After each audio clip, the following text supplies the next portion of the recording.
And look here, it's dead. So we've got to change the to a new switch plate. You can take out the old one. I'm gonna put the new one in. I'll show you guys how to do it.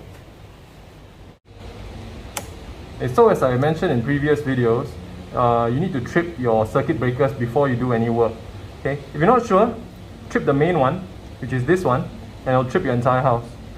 In this instance, I know that it's this breaker which is linked to that socket, so I'm just going to trip it and go back and check if it's still live. Now with this kind of switch plate, the screws are hidden behind these two coverings right there. So to remove them, there's one or two ways. You can grab a blade and slowly shimmy it out, okay, like that, and if it's soft, it can come out. And if you find some difficulty, you can get yourself a small screw, a screwdriver, and you do this. Just poke it in, turn. You can see something to pull, and it comes right out. See? Now, what you want to do is take out the old switch plate. Let's see what's going on inside.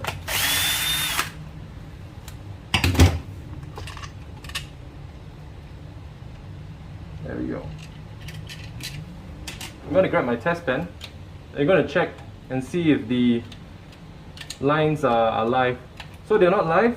I'm going to pull it out a bit more. I'm going to swap it over to the new one. You can grab a switch plate from any hardware store. And what you want to do is start taking out the wires.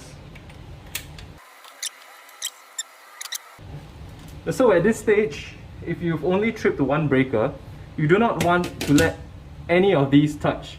If your ground touches your neutral or the other way, your house is gonna trip, and you go down and reset your breakers. It's gonna be quite a hassle. So the best thing to do is to be careful. Now, if you look at the back, okay, of your switch plate, L is live, live is the red one, N is neutral, and this symbol that you see here, this is ground. So you put the wires in respectively. I usually put in ground first, so ground is the green one. You put ground into in there. You give it a tighten. That N is neutral, N is black.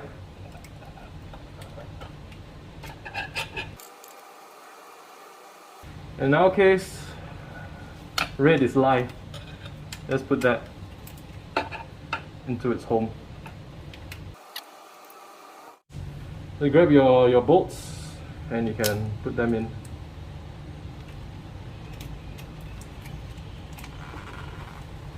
If you notice, the holes are universal, so it doesn't matter what brand of socket plate you get, they should all fit.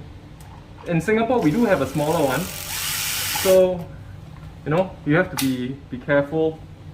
But in general, most of them are universal, so it will fit the existing box.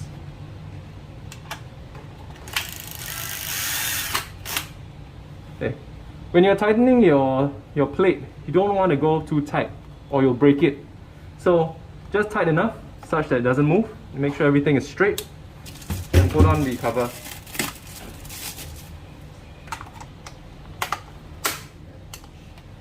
Last one, we give it a try.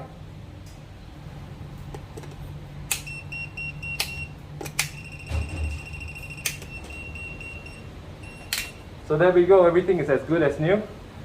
Hope you guys learned a thing or two. So do like, share and subscribe. Leave a comment below if you got any other video suggestions. I'll see you on the next one. Take care.